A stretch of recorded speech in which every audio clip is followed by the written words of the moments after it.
You're listening to the Darcy Morris Show on Cardiff Met Sport Radio.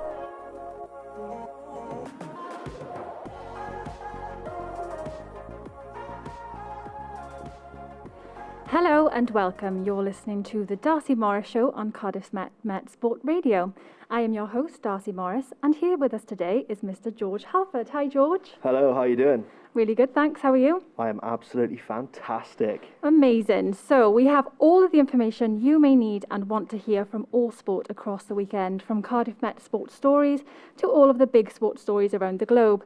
Coming up, we will be chatting about the all-important International Women's Day, athletics, basketball, football, you name it, we have it. So, George, how was your weekend? I like that. Letting the people know what we got and what they need. Yeah, it was really good. Packed full of American sport. For example, NBA All-Star Weekend was this weekend. And the UFC, neither of which I stayed up for. However, I was greatly excited for it, which was awesome. And it was awesome. The weekend full of sport. It was great. There was just so much action. The fights were unbelievable. The All-Star break was unbelievable. I love sport. Did you catch up on the scores after? I did, yeah. I'm if it's on late, 5 a.m. I think the main card for the UFC was 6. Wow. I'm not going to stay up for that. That would ruin the next day for me. So I'm more of a, I'll wake up, get it on YouTube, and then fill myself in with the action, Yeah, definitely. What about you? What did you get up to? Well, it was actually my birthday, so How old? Go on. Actually, no, don't say how old. It's rude. I shouldn't have asked that. That's so rude from me. Oh, my God. I celebrated a little bit. What did you get up to? Lockdown birthday? Well, you can't really do much. So I kind of just went for a walk, had a little drink, spent it with my family, chilled out. So, it was all good. It seems like COVID's ruined everything, doesn't it? Yeah, Everything's quieter. So. Yeah, we'll get on with it, though. So let's get straight into it now. Here's our news reporter, Ali Hampson-Silk, with the sports news. Thanks, Darcy. I'm here with today's top stories from Kincoid campus. First, he's one of our own. Joe Breyer was on fire in Poland in the European Indoor Athletic Championships last week. He was part of the men's 4x400 metre relay team for Great Britain, in which they won an impressive bronze medal in the final race. He tweeted soon after that he was so proud to be part of such a strong team. But the success of our own does not finish there, and after roughly a year of lockdowns and restrictions, long-distance runner Jenny Nesbitt was allowed to start competing again last weekend at Newport Stadium. Jenny definitely had a remarkable first race back in the 10,000 metres, finishing second with a solid 32.44 seconds and setting a new Cardiff Met record. I'm really pleased to have broken the club record this weekend. I actually wasn't aware what it was, so when someone informed me that I had it, was a really nice surprise. And bouncing over to basketball now, where the women's basketball team took a 13-point lead win against Caledonia Pride in the Women's Basketball League. The top scorer was Mara Marchesotti with an impressive 18 points, and Ollie Hampson was courtside for the whole game commentating. Seconds ticking down now, and that is the game. The Archers take the victory here, 85-72 over the Caledonia Pride, and that is exactly the response that Steph Collins will be looking for following the loss midweek to the Oakland Wolves. Mara Marchesotti leads the team with an 18 points on the night, and that's a huge win for Cardiff Met. Sticking with basketball, but this time across the pond to our global partners Ball State University and their women's basketball team who are playing tonight. A Ball State win would advance the Cardinals to the semi-final round of the Mid-American Conference Tournament, which would be the first time for them since the 2015 season. You can follow this game and all of the university's other sports stories at Ball State Sports on Twitter. And saving the best till last, Cardiff Met women have signed their new goalkeeper Annabelle Sweeney from St Edward's University. This comes just in time for their team's first game back since the league was postponed, in which they travelled to Old Road to take on Briton Ferry this Sunday.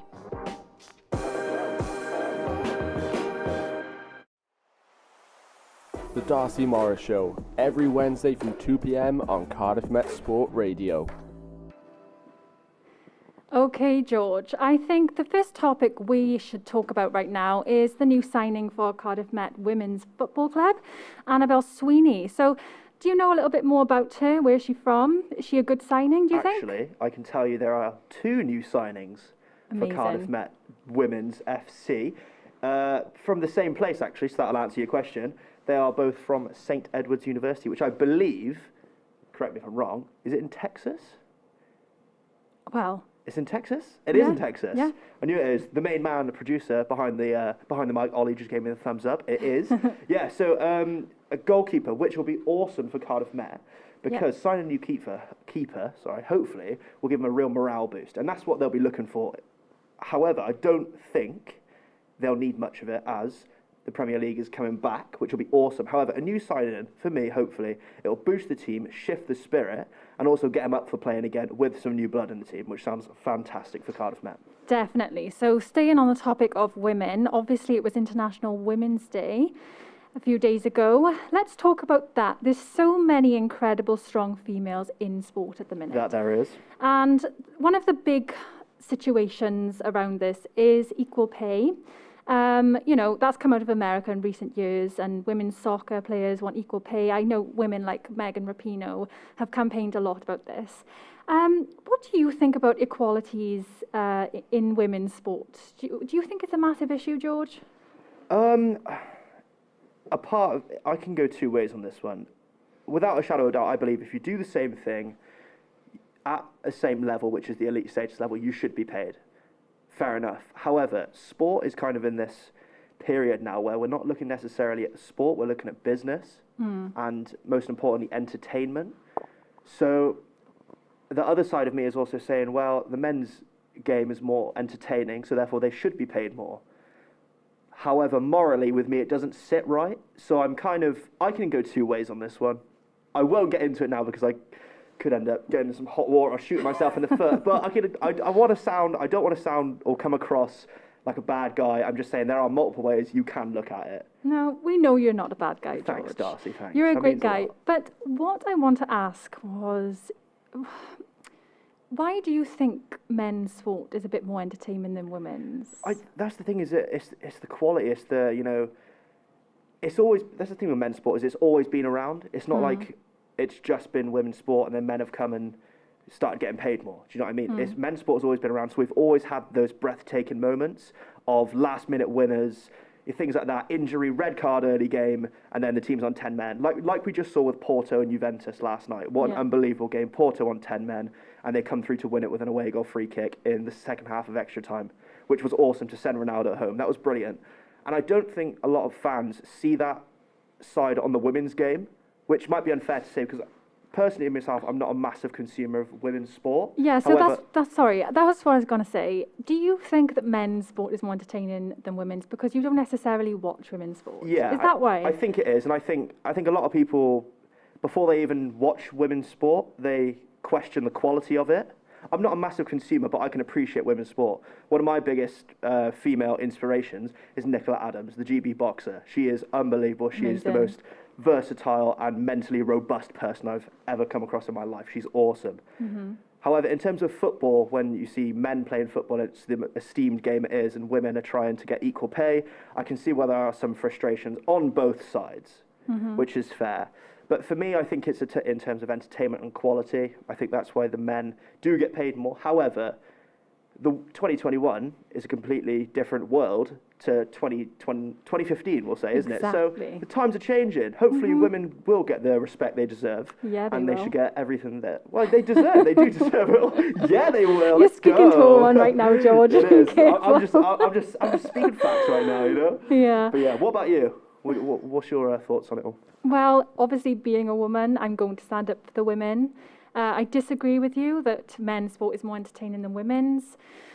I think a lot has changed in recent years regarding women's sport, obviously being broadcast rights and things like that, and also women broadcasters.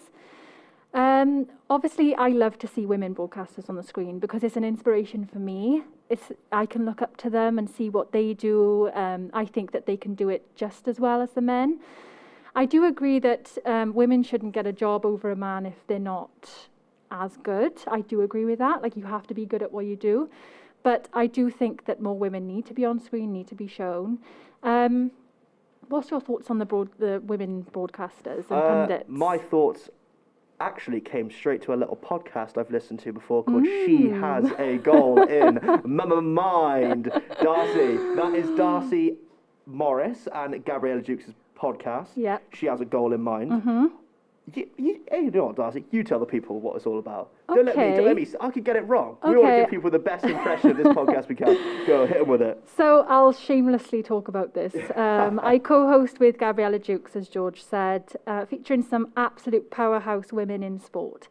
And as he said, it's called She Has a Goal in Mind, which is available to download and listen to on Apple Podcasts and Spotify, or all streaming platforms.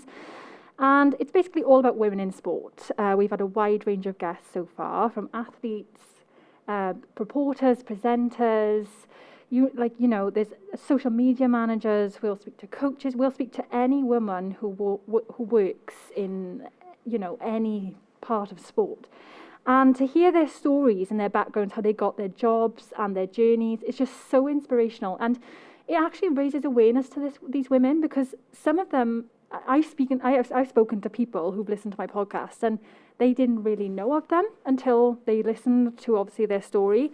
We obviously try and get people in the industry already, but we also like to chat to women who are just coming up through the ranks as well, who are just trying to prove themselves. Because I do think women are still underrepresented in the industry. But, things are changing and it's looking up. What I would say is that if you are a female looking to get into this industry, any shape or form, give the podcast a listen. Like Dar said, elite athletes, reporters, presenters, broadcasters, anything you want advice on, that podcast will definitely have it for you. So now we're going on to another female in sport, actually Mara Marchesotti, who is part of the Archers basketball team.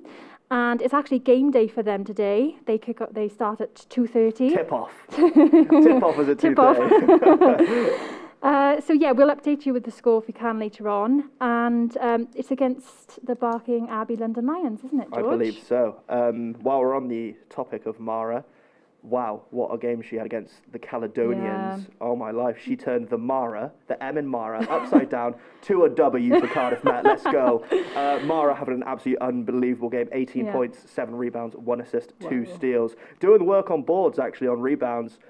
Board woman gets paid because she had the highest rebounds, which was unbelievable. She was shooting 55% field goal. Wow. So over half of her shots went in. That is an unbelievable stat. She was top scorer. 8 out of 9 from the stripe. From free throw. You can't ask more than that. That is points to be taken, and she clutched every single point. She thoroughly deserved. What a good night. Good night for Matt. Good night for basketball. Good night for Mara. Definitely. Happy days. So let's stay on the topic of Mara. I was actually lucky enough to sit down and chat with her about her life, COVID, how it's affected the sport, etc. And she gave me an insight into what she's about and what she does. So here we have the star of the show. Yes, sir. Mara Marchesotti is a national Argentinian basketball player. She recently re-signed for her second season at Cardiff Met and plays in the Women's British Basketball League. I sat down with her to speak about her career so far, what it's like living away from home, her studies, and I also gained an insight into current topics, such as how the COVID pandemic has affected her as an athlete and being a female in the sporting world. I started playing basketball when I was around 14 years old. Home is different than America, like kind of the States, Canada, or Europe. Academics and sports are kind of unrelated. So I wanted to mix those to be able to do them both at a good level.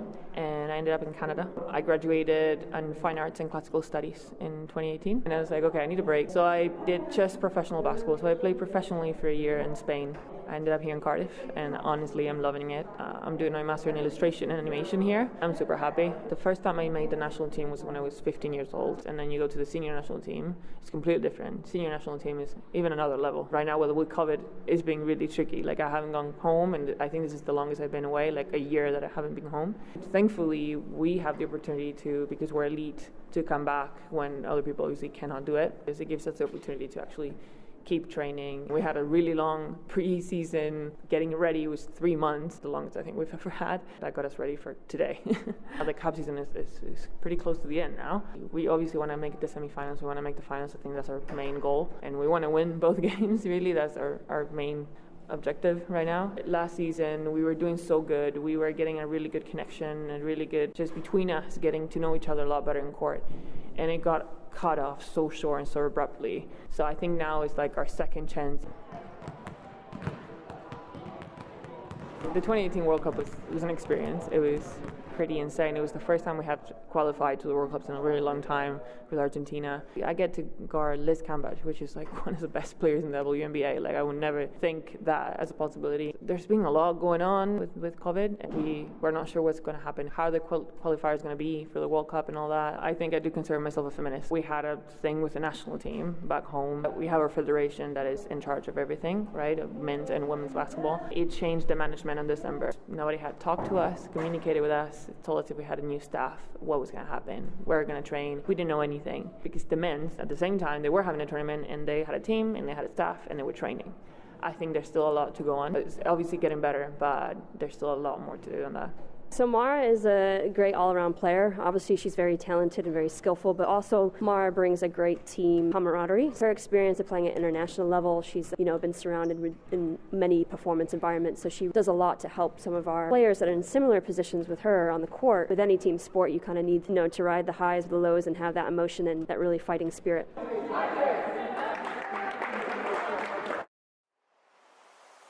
The Darcy Morris Show, every Wednesday from 2 p.m. on Cardiff Met Sport Radio. So let's talk about Jenny Nesbitt, Archers athlete. I know she was finally allowed to compete again this weekend in Newport, which is actually run by Welsh Athletics. And she's spoken out about wanting to compete again for quite some time now due to the pandemic. What did you think of her performance, George? Oh, Jenny Nesbitt. Shout out Jenny Nesbitt, MSc student with us here. Phenomenal person and phenomenal athlete. New Met record for the 10K. Stand up, Jenny. She got a time of 32 minutes and 44 seconds, I believe, which is awesome. She's smashing it. Coming straight off the back of the topic of Women's Day. Yeah. I mean, Jenny Nesbitt, take a bow, unbelievable. Another powerful woman. Exactly, especially to go through all these training doubts and how hard it must have been for not just Jenny, but all elite athletes at this time that may have not had the correct facilities they needed. For Jenny to take a step up and go to Newport, run a 10K, and finish up with getting a Met record as well. I think she came second also, but I mean set a record which is just unbelievable for her and us here at the university to be able to show her off. Yeah, she's definitely. our athlete. She's our athlete. We own you. I'm joking. Hands off, guys. She's ours. She's ours. Go get your own athlete. God.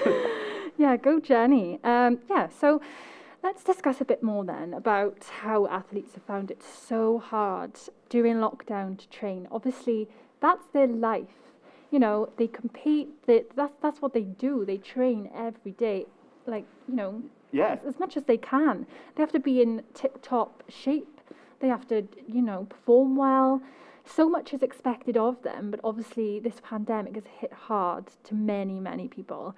I know that Hannah Breyer actually made a big statement about this on social media, and she was approached by BBC Sport. They made a big piece of content and they posted it on social media, and I think a lot of other athletes had something to say, Yeah, I think a lot of athletes felt themselves in the same boat, which, I mean, understandably enough, if you're an elite athlete, you get paid to compete, and all of a sudden you're told you don't have elite status, you can't be paid, you can't get funding, you can't train. Yeah, I'd be hacked off as well. It's not on.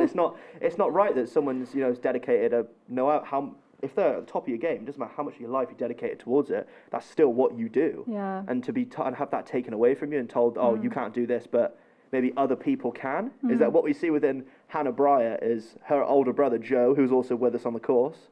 Yeah. Younger sibling, my bad. What we see is that he had elite status. We'll get on to Joe in a minute. But so I can see Hannah Breyer's frustrations, certainly. Yeah, definitely. And I know another athlete as well, Mika Moore. She actually built a shipping container in her garden. Her boyfriend's also an athlete. And, that's what athletes are probably doing right now. They're making use of space or something that they never thought of before. Yeah. Turn it into a gym so they can train and making the most of their time because they have to. And it's probably to keep them sane as well. Yeah, I saw Mika put something fantastic on social media about utilising space, especially being a woman as well. Not being able to have that safe environment training facility that they're used to competing in. She was running on the side of, I think, an A road, just on a patch of grass to avoid rolling her ankles. So, incredible. If you're Mika Moore right now, you've been told you can't have your training facilities. you go out for a run, and then as a woman, I think she said she'd been, you know, catcalled or harassed at some point. You don't want that, do you? No. So she's having to run on the side of a road. If she turns her ankle over, she's not only jeopardising her career, but seriously hurting herself. And this is all because they won't give her the training facilities they want. She needs as an elite athlete. Yeah, That seems so weird to me. They're having to put, you know, people like Hannah Bryer and Mika having to put their athletic careers in jeopardy because they're training on the side of bloody roads. It doesn't make any sense to me at all. And this is a real job, you know, like, you know. Mika Moore's been to the bloody Olympics. This isn't just, you know, just a little track athlete that, you know, wants to go and do some 200s in her spare time. She's been to the Olympics, my guy. This like, is wow. big time. Like, she's big time ting, you know? She needs somewhere to train. She needs someone. If you're going to give someone to train, it should be an Olympian. Yeah, exactly. So let's go on to Joe Bryer then and his performance. Bryer, the flyer. In the European Indoor Athletics Championships. Joey B. My guy. Joey B and Jenny Nesbitt, 2 MSc students, 2 Cardiff Met students, and 2 unbelievable athletes. Joe Bryer, if you didn't know, should we have a round of applause after I say this? Yeah, let's do it. Joe Bryer got a bronze medal in the European Championships indoors in the relay with 3 others, obviously to make a team of 4. I've overdone it, but we're clapping it anyway. Yeah! Go on, Joe. Yeah, Joe. Oh, Joe put a fantastic tweet, actually. Oh, it's incredible. So I was actually going to ask about this. He put his own spin on it, on an old joke, didn't he? There's like an accountant on the track. Exactly. Yeah. So this you read it out, Joe. This is what I will. I've got you. Don't worry about that. I'll plug you with the stats. So, what was amazing with Joe is that, you know, surreal moment for him, putting on a senior vest. I think he got to run his own individual that weekend as well. So not only representing the Bryer family and repping himself, repping Cardiff Met, repping Great Britain individually. Fantastic. And he put a tweet out after his relay team won the bronze. An accountant, a maths teacher, an MSc student and a car salesman walks onto a track. Big run by the squad last night for a European bronze medal. Proud to be part of an amazing team. And that just puts it into perspective, doesn't it? An accountant, a maths teacher, an MSc student and a car salesman. That's their jobs. Yeah. They don't get paid. They don't get paid They don't get paid large sums of money to do this run. And they do it because they love it. They love it. And these 4 normal guys have all come together and put on an absolute show. And Joe was actually given his elite status, like reinstated, wasn't it? So he was allowed to train before they went to the European Indoor Athletics Championships. Thankfully. So I believe that was Hannah Bryer's argument. His sister, I believe that was her argument of, I could be at the Europeans right now if I had the elite status to train. So you can get her frustration. She's living with her brother, who is been given elite status to go to European indoors, and she's probably looking for the same email. Nothing's been sent through. She can't train, which in turn means she can't go to the European indoors. You would be frustrated. Oh, so frustrated. Especially if you live in the same household, it's the same family. You're living side by side with something that you should be doing. Yeah. And I suppose Joe felt kind of bad a little bit too, you know, knowing how much it means to his sister as well. Exactly. They would probably have loved to have gone there together, you know, to rep the family, rep Wales and Great Britain, but they couldn't because I couldn't tell you why. I can't even wrap my head around it, let alone tell you about it. Like, I do not understand it whatsoever. I don't think the listeners will either, to be fair. If you're listening, you won't understand it, but we don't either. We're all in this together, okay, guys? It's absolutely fine. But regardless of that, Joe did absolutely amazing. Absolutely. Picking up a bronze medal, you know, that is incredible stuff. What was it? Someone on the course called him Joe the Flyer Bryer. Yeah. But then someone's called him Breer. So Joe the Flyer Breer, I think. No, I don't think that might be works. Ollie. I'm looking at you right now. For those jokes. Okay. Anyway, let's get some more words from Joe on his performance.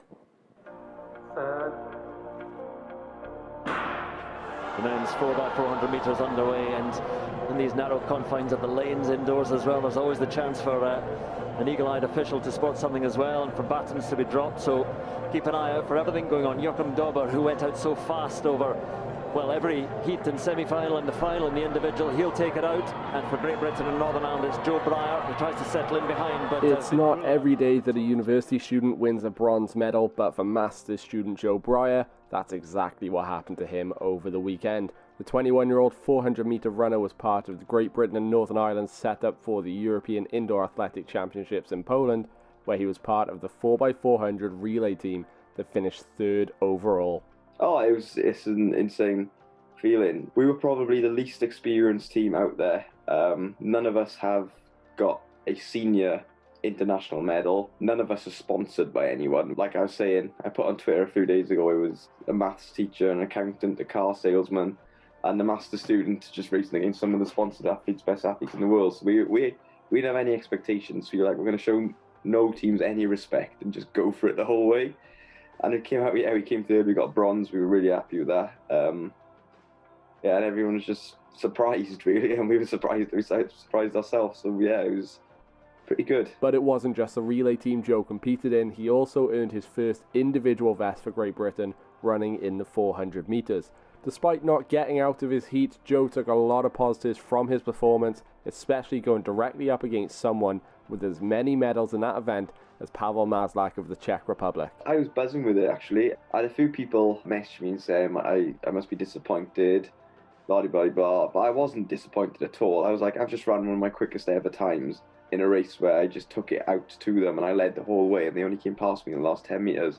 So yeah, I was pretty happy with it. In my 400-metre heat, I had the 3-time world champion, 4-time European champion in the lane inside me. And I was just, I don't know, I was more excited to race him than I was nervous. I was like, yeah, I know he's going to slap me up. I was like, I can't wait to race him. So yeah, it was such a good experience. Now it's back to the UK and back to continuing his studies on his master's course, but there's still more competitions coming up ahead of the summer, with Joe's eyes looking ahead at a potential opportunity to qualify for the Olympics. Next for me is get back now, solid few blocks of training, and then there's the European Under-23 Championships, which I hope to win 400 metres in. That's for individual anyway. And there's also a couple of other competitions coming up as part of the relay team, so things like the World Relay Championships, the European Team Championships, and then obviously the big one, the Olympics. The Darcy Morris Show, every Wednesday from 2 p.m. on Cardiff Met Sport Radio. Incredible stuff there from Joe, do you think, George? Absolutely unbelievable. I think he deserves another round of applause. Let's just give him let's one. do it. Got it. We got you, Joe. Don't worry. Yeah, we got you. I think he deserves a McDonald's after that, actually. You know what? Joe Bryan, next time you see any member of the Darcy Morris Show, you just hit us up. We'll get you that Big Mac. Hey, you can even use your student card for a free burger as well. Because Mac will sort you that, because that's what they're like. And, you know, we treat elite athletes, you know, like they should be treated. They work hard on it. They bloody do. Keep a beady eye out for him as he strives for the Olympics, because we know he's going to be there. Oh, Joe. Joe, if you don't get there, then serious consequences, my friend. Oh. Yeah, I mean, you will be hated by it. No, I'm joking. That's what we can hope for, though. And he's certainly on the way to doing it as well, so big love to Joe Breyer. Yeah, definitely. George, I know you know something about TalkSport, so give our listeners a bit of context about that. I do. Let's keep it on the topic of referring back to, actually, International Women's Day, which was amazing.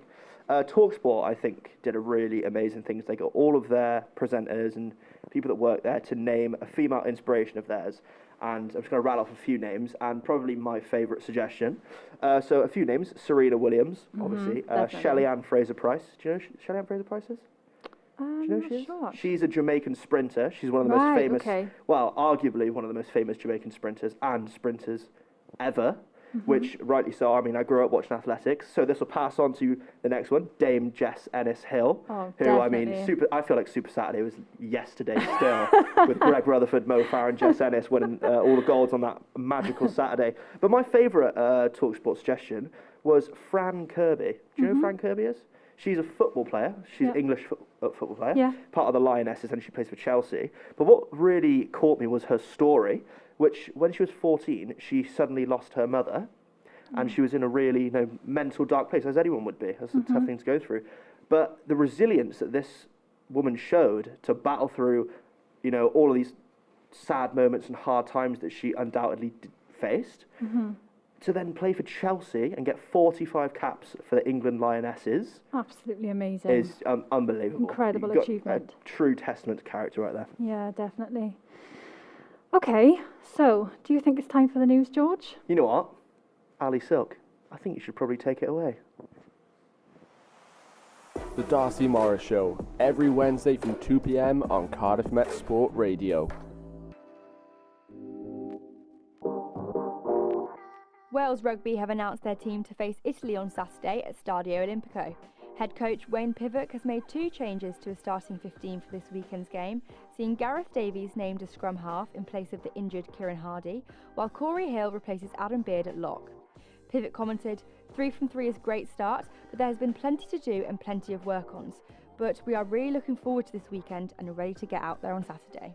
To cricket now, where the 100 competition is getting closer and is increasingly being acknowledged as a great step for women's cricket. Plans are now also in place for both the men and women's team to play at the same venue, which has come as great news to Manchester Originals player Kate Cross. Cross stated that it's not even necessarily just the pitches, it's the quality of the ground, us being able to get our fielding right and also having that kind of atmosphere with the crowd as well, which I think is really important. The first match will kick off on the 21st of July with the women's fixture between the Oval Invincibles and the Manchester Originals. The UK's Elite Ice Hockey League is nearing a return over a year after its last game was played. 4 of the 10 teams in the league are preparing for a new Elite Series in April, which will see them compete over 5 weeks in Nottingham.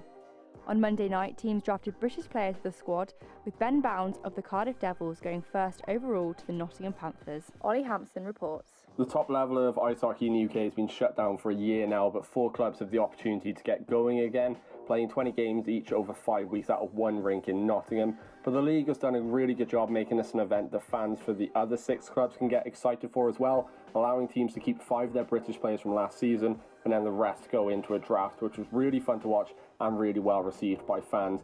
But it's also giving a chance for the British players to get themselves match fit ahead of the World Championships in May. And to women's football now, where Wales are set to play 2 friendlies in preparation for the 2023 FIFA Women's World Cup qualifiers. They'll face Canada on Friday, April 9th, before hosting Denmark at the Cardiff City Stadium on April 13th. Wales are currently without a manager, however, are due to announce its successor to former head coach Jane Ludlow in the coming days.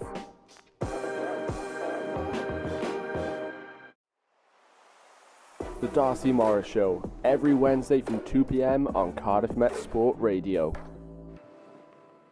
So today we have ice hockey correspondent Oliver Hampson here to give us a bit more context about what he just talked about in the news bulletin, the Elite Series.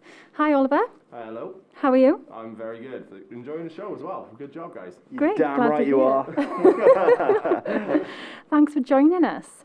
So, can you tell us what teams will be involved? So for this one, it's only 4 of the 10 teams. So you got the Coventry Blaze, Sheffield Steelers, Nottingham Panthers, and the Manchester Storm are all participating. It was only ever going to be English teams, just obviously because of the pandemic. It's not as easy to get the teams from Scotland, Cardiff, and Belfast as well involved. So it's just those 4.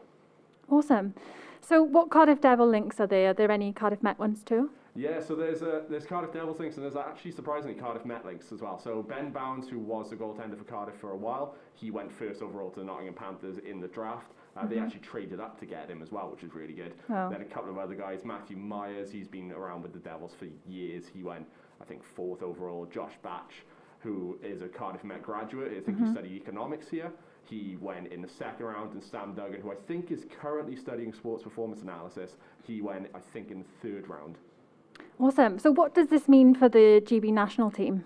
So this is a great opportunity for the British players to all get together and get some chemistry ahead of the World Championships in May. So 2 years ago, GB just defied the odds. They got to the top division of the World Championships for the first time since 1994. They're expected to go straight back down, but they managed to survive. They avoided relegation, defeating France in overtime. Actually, a Cardiff boy, Ben Davis, scoring the overtime. Yes, sir! Big deal. So this year, there's no other tournaments. There's only this one, so there's no relegation. But it means that they can go out there, put a strong team out there, match fit as well, and try and get themselves to have a good performance ready for next year where there's higher stakes because relegation will be back. Cool. Do you think ice hockey will be back to normal by Christmas with crowds? The expectation is that September we should hopefully be back as normal. That's what I'm hoping as well. I haven't commentated on a game for over a year now. In fact, it was a year last week was the last game I did. So fingers crossed by September we'll be back to normal. And are you missing commentating? Yeah, I definitely am. I've only commentated on one event since, which was basketball last week. Really fun, but a bit rusty. I'm sure you're not. Okay, so moving from one sport to another now. George, can you tell us a bit more about the 100? I know it's a new 100 ball cricket competition, but can you tell the listeners a bit more if they don't already know? I got the answer for you there, Darcy. Yeah, you have. You're goddamn right, I can. Yeah, so as Darcy said, the 100, which is a new form of cricket, a new competition, both men's and women's competition. Interestingly enough, which I thought was really great, and I didn't really look at it from this angle, is that both the men's competition and the female competition will be played in the same ground. And I think, well, we're going to have a news report shortly from the one and only Ali Silk. She mentions a player in the 100, a woman. She mentions that the quality of ground offers a new style of play, so they can adopt new tactics to help them win. So, on that note, just some rules about the 100 cricket competition in case you were striving to find out more. So it's a 100-ball innings. Whoever scores the most runs wins. The fielding side changes ends after 10 balls, and bowlers deliver either 5 or 10 consecutive balls. That's the captain's choice. And each bowler has a maximum of 20 balls. So already we can see the rule of overs, 6 balls, being taken away already, which offers a much more exciting, fast-paced and tactical game, which is what we all love to see. So each bowling side gets a strategic timeout of up to 2.5 minutes. This is the one that got me, Darcy. I want to hear your opinion on this. A coach can walk to the middle of the ground and discuss tactics with their players mid-game. I don't know how I feel about that. Yeah, that's a tricky one. It is. I think there will be mixed emotions about that one. Yeah, I think because, already we've seen you can either have 5 consecutive balls or 10. So that's going to be utilised, I think, and maybe the coach being able to walk into the middle of the ground, not even like call his players over. It's not even like the coach can suddenly whisper his players. Like... The coach can storm into the middle of the ground, tell everyone to stop playing, and yell at his players. Do you know what I mean? Yeah. So maybe that's kind of like the tactics being imposed throughout. Let me just crack on with the rules, and we can really talk about that. So there's a 25-ball power play for each team. 2 fielders will be allowed outside the initial 30-yard circle during a power play, and the game lasts 2 hours. So there's a set time on how long it lasts. There's a set amount of balls being delivered. There's no kind of set rule in terms of, well, there is, but the overs in terms of 6 balls, how cricket is usually played, has been abolished, taken away. And the coach, instead of being on the sideline, or as we see in cricket up in the pavilion, he can just walk into the middle of the pitch. Cricket's never seen anything like that before. I don't think anyway, apart from big competitions like the World Cup. Yeah. So... Yeah. It's 2021 now, George. Like we said, like things are changing. Everything is changing, everything. I don't even recognise the world anymore. People are coming up with these new ideas, and we just have to try them out, I think. If they didn't, what would we talk about, Exactly. What would we talk about? It's news. So that's definitely something to look forward to. It's this summer, isn't it? I believe so, yes, which would be awesome. So keep an eye out for the 100. So the Welsh Premier League has also resumed as well. Well, it resumed on the 2nd of March after having their elite status reinstated. So that's good. Elite statuses everywhere now. I know. Maybe they'll give me one for, I don't know, something. So yeah, that's really good. I know all the clubs have stringent policies about returning to play. There are a few matches also being played on Saturday. And it's also good news that sports have returned to campus for Cardiff Met football. It's good for Cardiff Met, both men's and women's football. Yeah, definitely. To carry on dominating every team in the Welsh Prem. Can you please win now? Otherwise I will look seriously stupid if you don't win. I know Cardiff Met actually faced Haverfordwest on Saturday, didn't they? But they didn't win. So, they didn't get the result they wanted there. But that could be an what do you think they would be focused on leading up to the next game? I mean, I'd imagine at this early stage of play being continued or resumed or starting back up again, actually begun, I'd imagine the players are just up for it, just up to get back out on the pitch. I mean, a loss isn't always amazing. No, I know. However, I think if you don't lose, you can't succeed. So there are definitely some positives. You they can take away from the game. Yeah. But I think they're just up for being out there again. It's been so long. And these are guys that are used to training maybe 3-4 times a week, playing every week, maybe twice a week, being identical to a professional setup. So they've probably been just as much as every other team in the Welsh Premier League. They're athletes, aren't they? They're athletes, so they're not used to all this time off. So I mean, they're probably just buzzing to be back out there, snapping And ankles. obviously, Cardiff Met Women's, we can't forget them.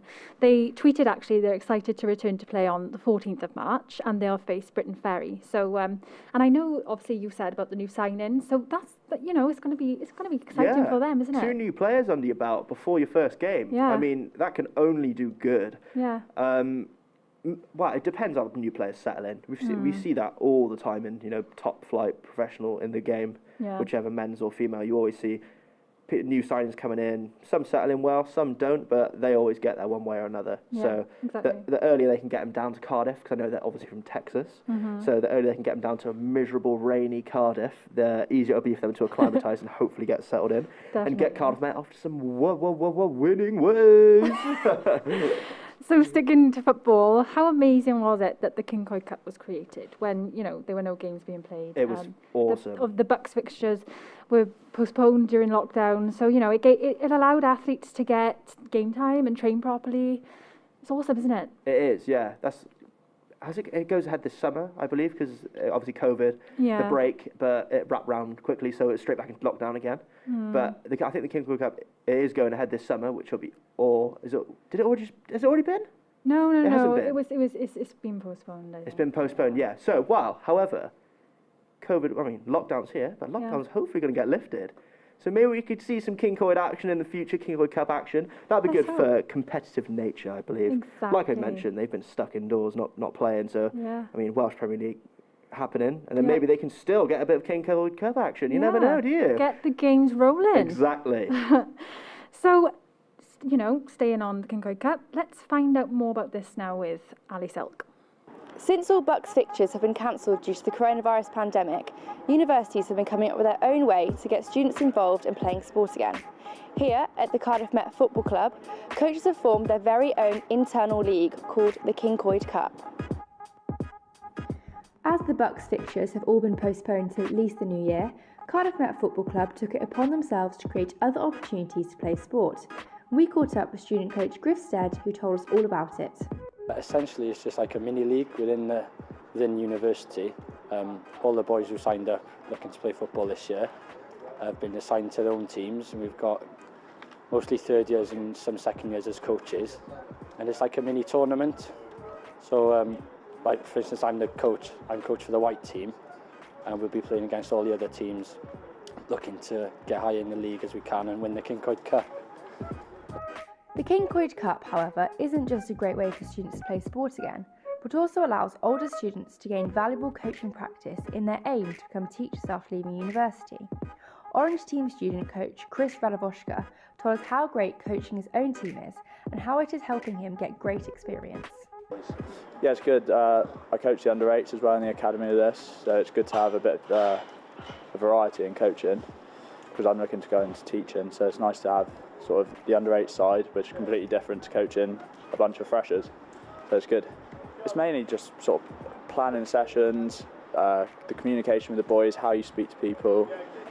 It's just everything really. It's sort of, you're delivering your own sort of practical lessons here, but just football related, so yeah, it's good.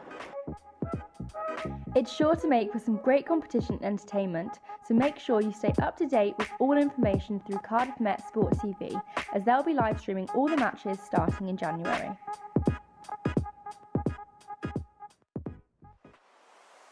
The Darcy Morris Show, every Wednesday from 2 p.m. on Cardiff Met Sport Radio. Great stuff there from Ali. George, let's talk athletes' mentality. Okay. In the mixer. I want to focus on strong mindsets. I think strong mindset, I'm so passionate about it, first of all. Not just in sport, but in everyday life. I think, it's important to have a strong mindset. If you haven't, it doesn't matter. But, if you strive towards something and you believe in yourself, it's all about confidence. I think everyone can benefit from some internal or is it intrinsic? I don't know. Right, I'm going to stop there. I think everyone could benefit from some internal motivation one way or another. And obviously it's extremely important for all athletes.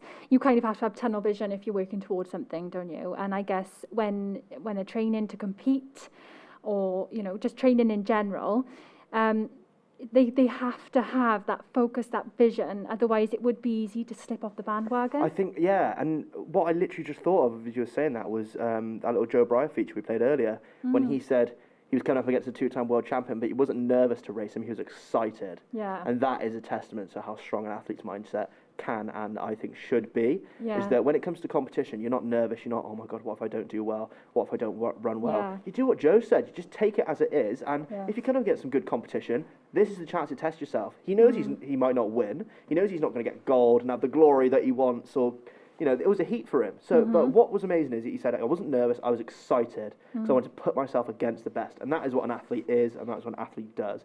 They get it stuck into the mixer and get up there and test themselves and see how good they really are when the tough times hit. Yeah. I think there's a lot around this topic, actually. Having a strong mindset and getting what you want.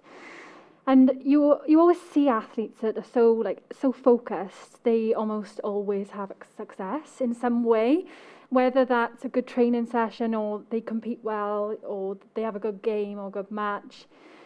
If they truly believe they can, they do it. Yeah. Like they make themselves believe, I can do this, and that's the only option.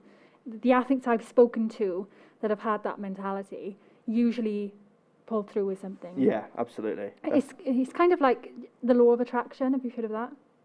I've heard of it. Yeah. However, I'm probably too dumb to understand what it means. So I don't know what it means. Actually, you know what? Let's educational moment, educational timeout. Darcy, what does the law of attraction mean? To keep it simple, just believe you already have it, work towards something, and then it will be yours. You mean you believe I deserve it? The universe will serve it. Oh my gosh, I'm copywriting that. No, you have to put it in practice. Think about it. Yeah, practice what you but preach, do something towards what you want. It's all about mentality. It's all being strong in the head.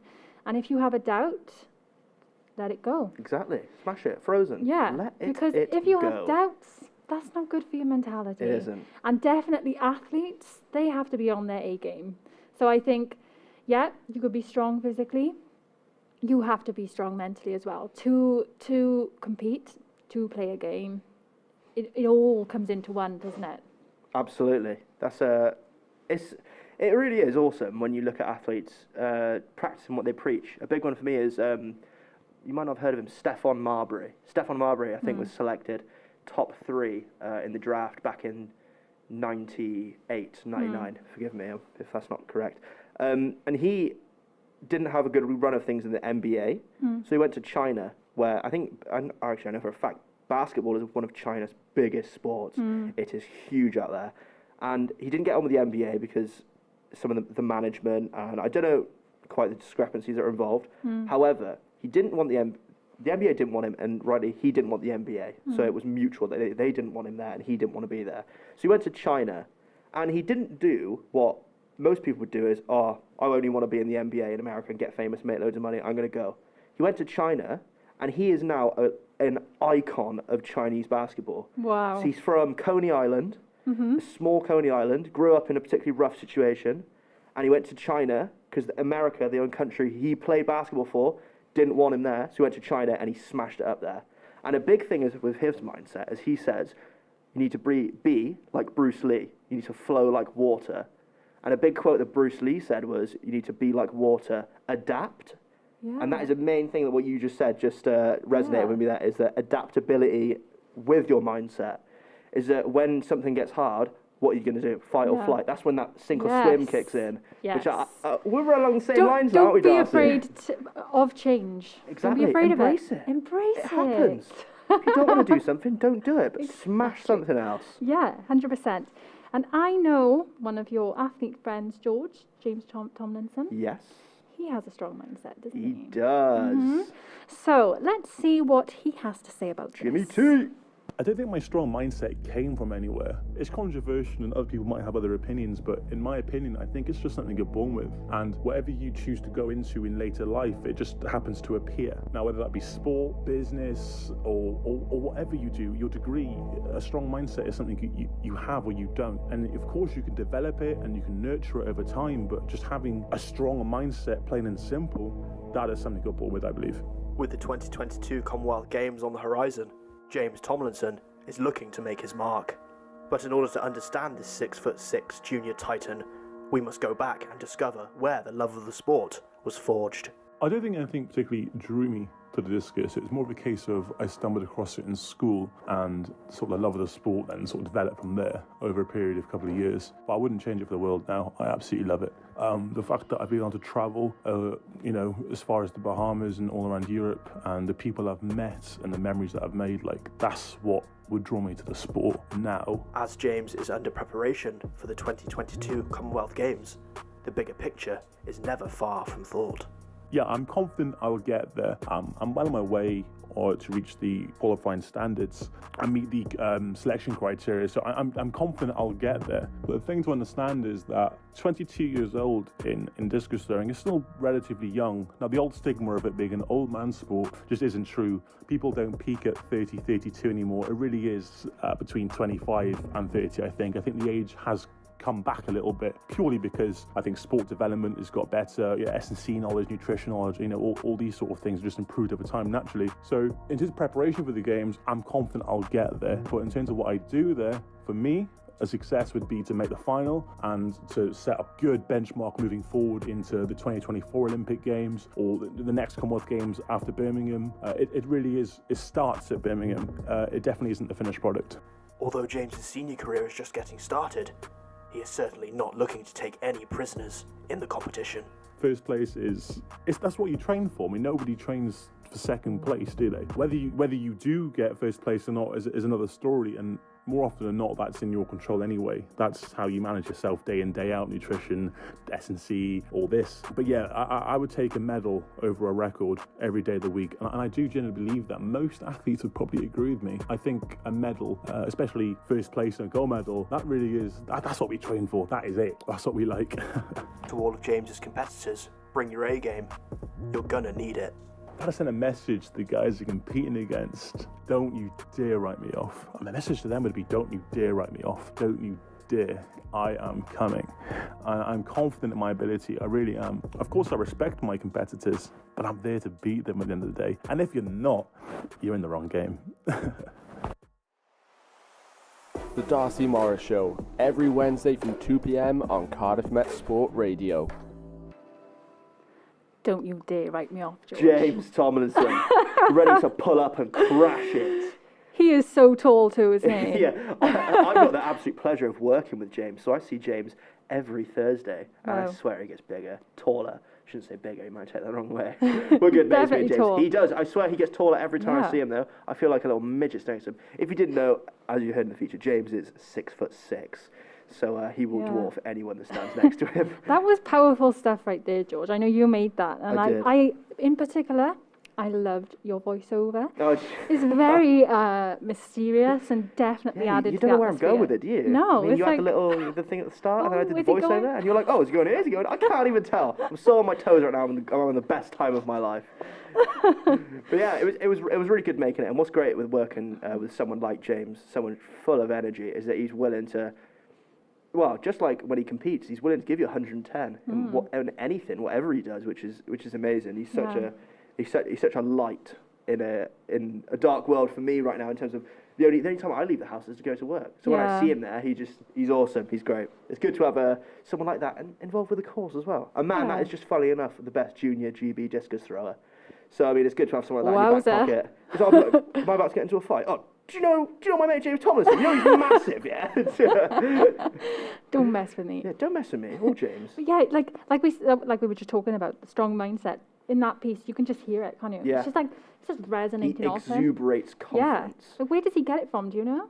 So that's what the feature was for, Darcy. What? Yeah, I know, but just tell us a bit more about it. Was thou listening? I mean, of course I was. Yeah, James is an interesting story he told me, which I won't forget, was when he was 15, I think, he was throwing in the under-15s discus, and he said there was one lad, can't remember his name, wouldn't name him anyway, because I wouldn't want to bait someone out like that. There was another lad that was beating him, and he made a statement to the newspaper, this other lad that was beating him. They said, oh, what are you excited about for next year's competition? And he said, I'm excited to come back and dominate the field again. So James cut that piece out of the newspaper, put it on his wall, and he trained for 2 years, and he came back and threw over 10 metres more than him. Wow. Let that sink in. Like, wow. That's incredible, isn't it? That is motivation. When he told me that, I was blown away. I was like, I thought you only see that stuff in films. Yeah. People sticking it and training it every day. But like he did, and he worked his ass off. Yeah. I mean, when you talk about mentality, we see some differences between James Thomason and Joe Breyer. Both compete for GB. Joe's a lot more reserved. He wears it under, whereas James is like, if I see something, I'm going to take it and it's going to be mine and there's nothing you can do about it. Yeah. Whereas Joe is just always up for the challenge. He's always up for it. You know he's given 110. But you can see they wear it differently. But which still is the strong same. mindsets. Yeah, they wear it completely differently, but do not doubt for a second they are exactly the same up top. Like, guys, if you want to succeed, get the mental part right. Exactly. Mental before physical. Yes. And the physical will follow. Oh, yeah, absolutely. You got the mental. You know, you I'm not an athlete, but I'm just talking about what other people have told me. I'm just calling it as I see it. Darcy Morris is a play-by-play radio broadcaster. Okay, so, George, what is coming up sport-wise this weekend? What can we look forward to? This weekend, so Six Nations gets very much back underway with 2 games on Saturday the 13th. That is Italy-Wales at 2:15 kickoff, and England versus France at 5:15 kickoff. Darcy, I know you're Welsh, but who are you going to support this weekend? Oh, that's a stupid question, George. So who is it? Wales, obviously. Yeah? Well, I'm supporting Italy. Oh. How's that suit your plans? Do you have Italian family? No, I just really don't want Wales to win. I can't let you grand slam. I'm an we're Englishman friends. at a Welsh university. I will never hear the end of it. George, this is like your second home. You can't go against that. I can't allow that, Darcy. You can't. I can't. Morally, it's wrong. I could put myself through it. I've got to have Wales lose. Support your friends, George. No. We're not your allies. For the whole 80 minutes, I am friends with none of you. As it was last week when Wales beat England so luckily. Didn't even deserve to win, whatever. Right, let's crack on with the sport. And then on Sunday, there is one game. Obviously, Scotland versus Ireland, which is 3 o'clock kickoff. Champions League all week. PSG versus Barcelona tonight. I was going to say Bayern then, but no, they played the other day. Yeah, so, and then Porto just beat Juventus last night, as I mentioned earlier. That was an unbelievable game. If you watched it, I know you know what I'm talking about. There was went to extra time. The first half of extra time was spent. Second half of extra time, Porto hit a free kick from like 35 yards out. Wow. Oh my God, absolute thunderbolt. And then Juventus reply with a nutter, just Swedes it in the back of the net. Can't remember who did it. Sorry. Yeah, but that was amazing. Do your research, George. I'm sorry. I have, but watch the game. That's research enough. Right. And then, so obviously there's Premier League, as always. Up the Gunners. Ali Silk, if you're listening, I know West Brom are going down. They are going down, and Arsenal are going to be laughing when you do. She will not be happy. Actually, it's Arsenal-Tottenham this weekend as well, so big derby. NBA, Raptors versus Hawks. My team is the Raptors. Only reason I'm saying it. And that's there's NBA for you. There's football, Champions League, Premier League, and there is great Six Nations rugby coming up.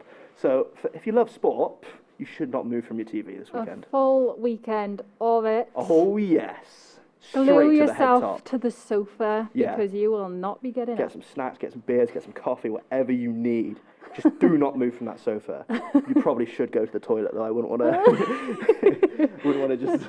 We don't do that here. Let's just make that clear. No. We are people. Let's just recap then for our listeners. Sorry, not our viewers. So used to TV, man. I know. About what we covered today.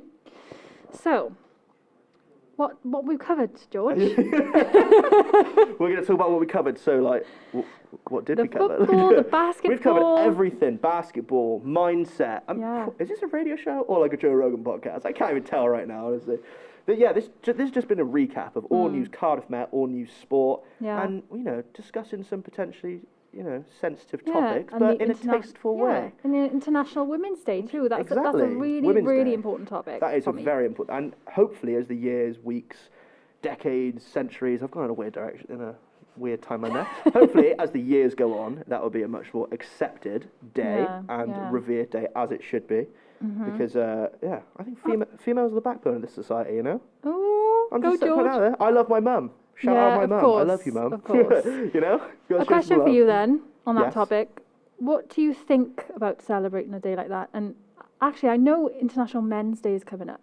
See, I'm not really one for International Men's Day, you know? I think what people do in terms of International Men's Health Awareness Day, like mental health and stuff like that, is awesome. But in terms of International Men's Day, I don't know if I don't know if we know the need of a Men's Day.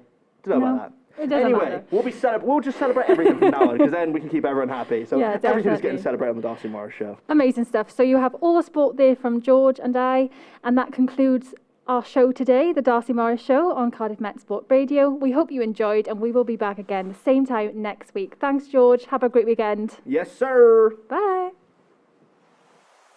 The Darcy Morris Show, every Wednesday from 2 p.m. on Cardiff Met Sport Radio.